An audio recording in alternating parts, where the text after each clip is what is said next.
Hi, Katie here with the astrology for the week, and we're leading up to the new moon in Gemini on Friday. So we're on a waning moon. Now the week started with a moon Chiron conjunction in Aries on Monday. So pay attention to what may have come up for you on Monday, because this aspect can trigger some core woundings, trigger points, emotional reactions, the shadow of Aries. So Chiron in Aries is like the needy infant screaming for love. So sometimes this kind of thing can come up. It's very primal wounding in Aries. It's the wounding in the I am, the intrinsic self. So it's that need for love, that need for acceptance, that need to be okay in who you are. And when these wounds get triggered, it's very precious because you can really allow yourself to heal on that very deep level.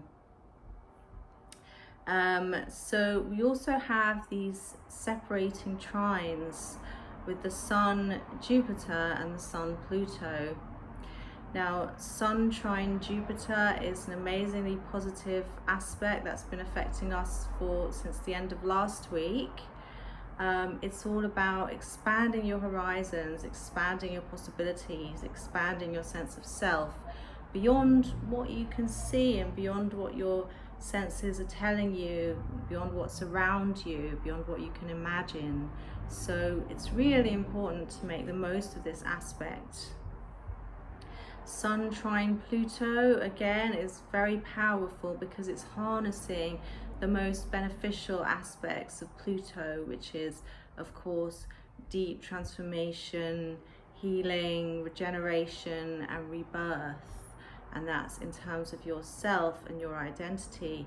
So it's time for a very deep healing for the collective, or whoever wants to tap into this, and a time to really regenerate and receive new light codes, receive your upgrades, and allow yourself to embody a higher vibration and more than you ever thought you could be.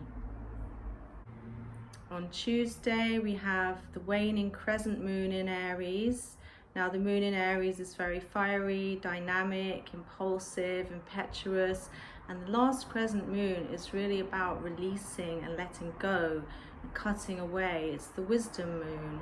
So we're letting go and releasing, but in quite a dynamic way. So this can be a bit abrupt at times. It can feel a bit brutal.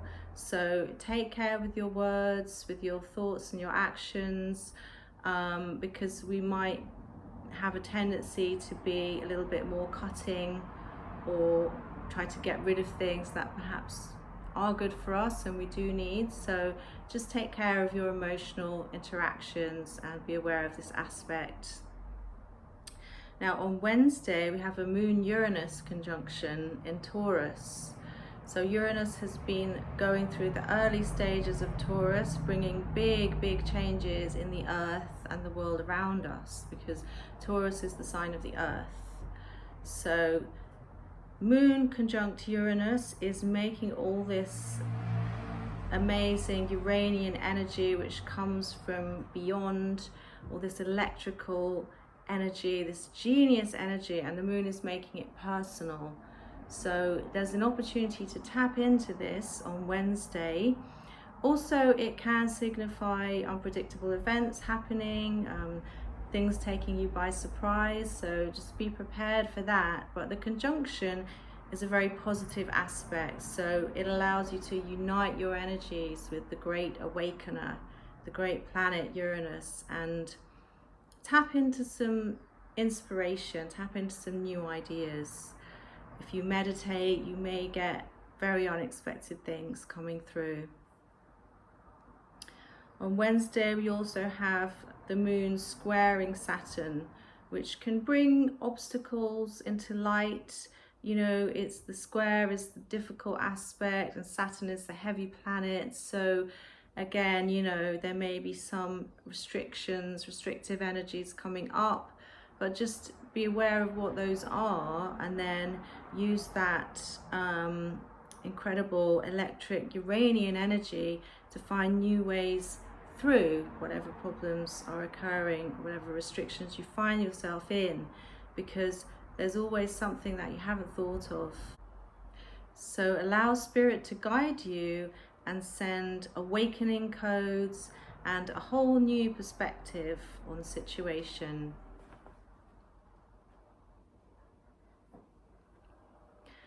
So on Thursday, the Sun enters Gemini. So we're moving out of that Taurus energy, which is all about grounding, connecting to the earth, material comforts, sensual pleasures. And we're moving into the sign of Gemini, which is an air sign. Gemini is the child. It's the principle of I think, and it's that intellectual energy.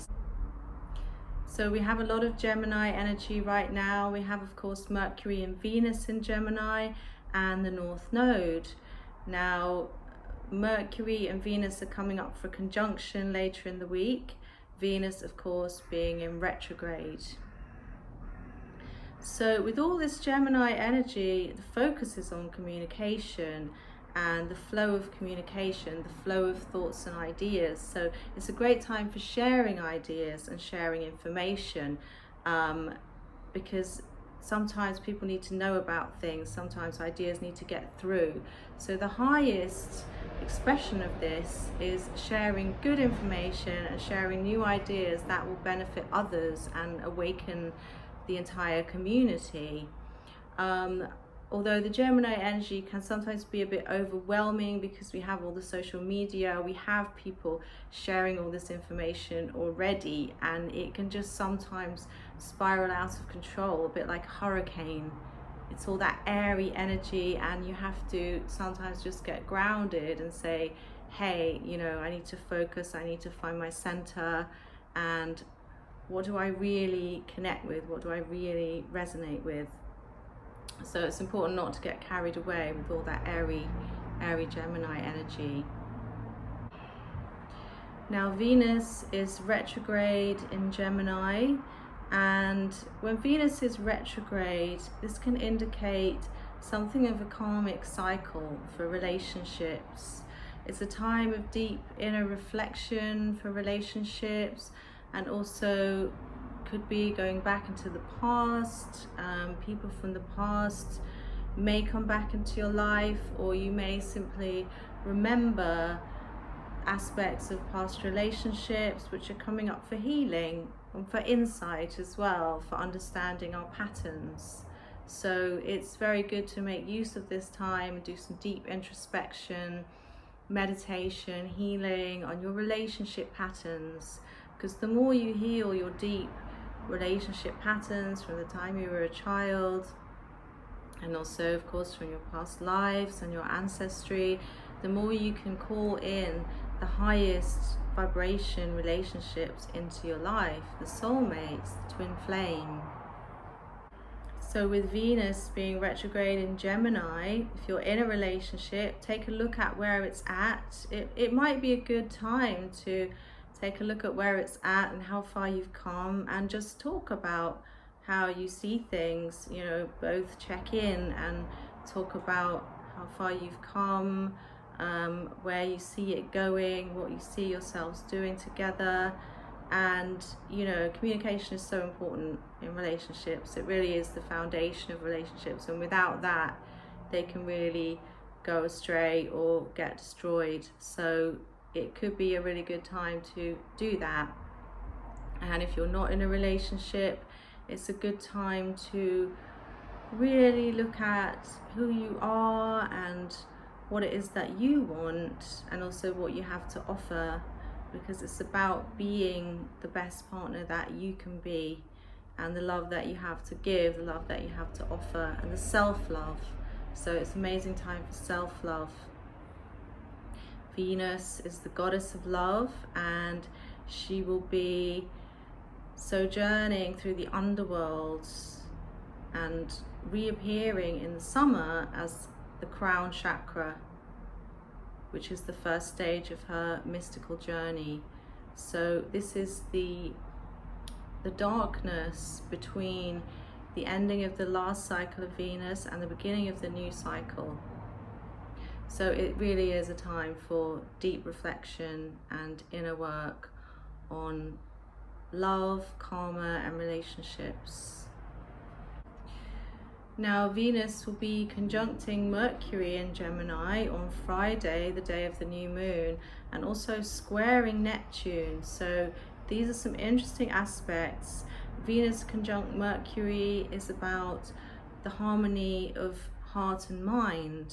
So again, it might be a very good time to express how you're feeling in words, because we have the joining of these energies. But with the square to Neptune, this can bring about a certain level of illusions. So guard against illusions, things the way you would like them to be, but perhaps that's not how they are in reality. And also it can be deception.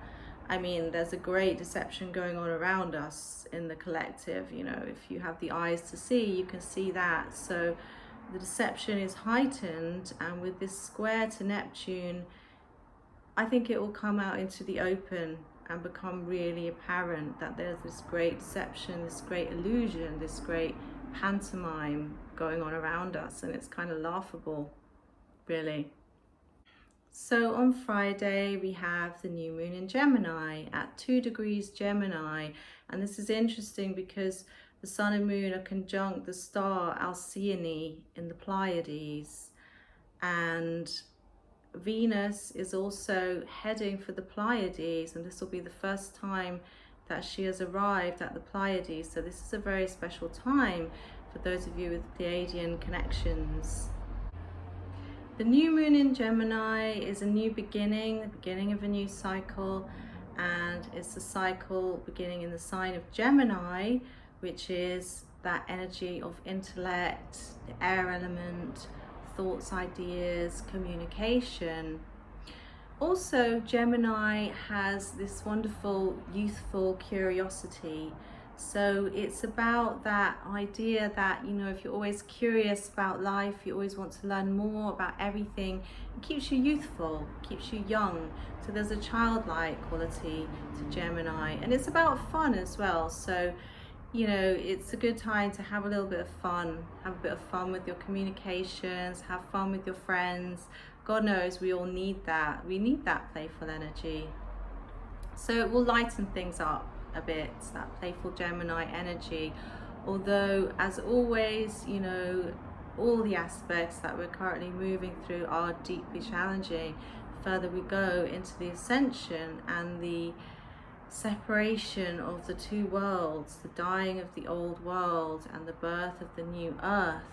So within that lightness and fun, there's a lot of depth and there's a lot of challenging aspects as well. So we have the communication in relationships, we have Venus retrograde conjunct Mercury. So it's a time that compels us to communicate things, perhaps things that you've kept inside for a long time and you haven't been able to find the words to say. You will find yourself speaking these words out. So it's a good time to prepare yourself and be really present in your heart and try to let go of the emotional charge before you broach these subjects, because the emotional charge will attract emotional reactions and trigger your patterns and perpetuate those karmic cycles of patterns and reactions. So do your inner work, do your inner clearing, release that emotional charge, and then really connect to your heart, connect your heart to your throat and your mind, because Gemini is all about the mind, and speak out the words that you kept in your heart that you really want to say. And be prepared and be ready for others to speak these words to you. You may receive some communications that were unexpected, or that perhaps showed you the truth of things that you weren't aware of. So look out for deep truths coming to light in relationships, and not just love relationships, in all of your relationships, families, friends, the people around you. and the square to Neptune could bring up some difficult stuff. So make sure you keep your third eye open. The third eye is Mercury, and see through those illusions, pierce the veils. It's time for us to pierce the veils on every level. The positive aspect of the square to Neptune is reminding us of spirit and reminding us that we have to connect to spirit. There's no point spouting information and talking and telling people stuff if there's no connection to the divine, because it's just empty words, it's just empty air. So we have to, it's like Neptune is there, it's squaring the sun and moon, it's squaring Mercury and Venus in Gemini. It's saying, look, you know, you need to be connected, you need to listen. There's no other choice. You need to feel this inner connection before you speak the words you have to say. And I think even people who aren't awakened will start to feel this. They'll start to feel that resonance of truth, and they'll start to become aware of their inner truth. And we're going to see more of this. We're going to see people becoming more authentic and starting to wake up. Now the sun in Gemini is moving into a square with Mars in Pisces, and the moon will go on to square Mars in Pisces shortly after the new moon. So again, we've got this relationship with Gemini and Pisces. The mind, the intellect, the air element, and then that deep water of inner knowing and that spiritual connection, that spiritual devotion. So the ideal is to combine the two, because we've got all these planets in Gemini. We want to use our minds, we want to share our thoughts and ideas, and then Mars is moving through Pisces. The active energy is very deep, it's very mystical, it's very profound. On Sunday, the moon will conjunct Venus in Gemini, so it will bring these relationship issues to the fore, with Venus retrograde and the communications outstanding. So pay attention on Sunday. It's a good time to focus, meditate, do some relationship healing, and the moon will conjunct Gemini shortly after. So Sunday is definitely a focal point for these energies. And the new moon is a great time for clearing out the old and making a fresh start. So the new moon in Gemini, it's a time to clear out your mental clutter. Look at your thought processes. Perhaps they're not serving you. You know, when you find that connection to spirit, you can elevate to a higher level. So clear out your thought processes, meditate on cleansing and healing the mental body with the element of fire. And as always, you can do your rituals. This is an air moon, so you could write your manifestations and then throw them to the winds. Perhaps you could burn it, which is a really good way of releasing it into the elements, and then cast the ashes to the winds. So that really connects with the air element, and you're sending your intentions out there. Keep setting your intentions, keep the focus, because it's our minds and our intentions that will create the next stage of life, the next phase that we wish to find ourselves in. Gemini is of course ruled by Mercury, planet of the mind, and it's really good time to look at your psychology, because Mercury is a much deeper planet than we imagine. Really look at your psychological patterns. What can you clear? What can you release? Because we need to be newborn, like a baby, in order to be truly pure, living from the heart and creating the best possible new earth and embodying these divine templates that we carry. So meditate on releasing all that does not serve you from your mind, and meditate on opening the third eye and opening up to new perceptions. It's also a good time to be mindful of your thoughts, which create your words, which create your actions. So really Allow yourself to remember, refocus. What are the thoughts going through your mind? Which words are you choosing to speak? Because every word is powerful. And I know we all know this, but it's good to have that constant reminder. So to recap, I feel this new moon is about seeing another level of truth and reality, piercing the veils and seeing beyond, seeing further, seeing through the deception and illusion. And there will be some really deep emotional communications within relationships as we unify heart and mind, and we prepare and set our intentions to go to the next level together. Have an amazing week, everyone. Blessings be.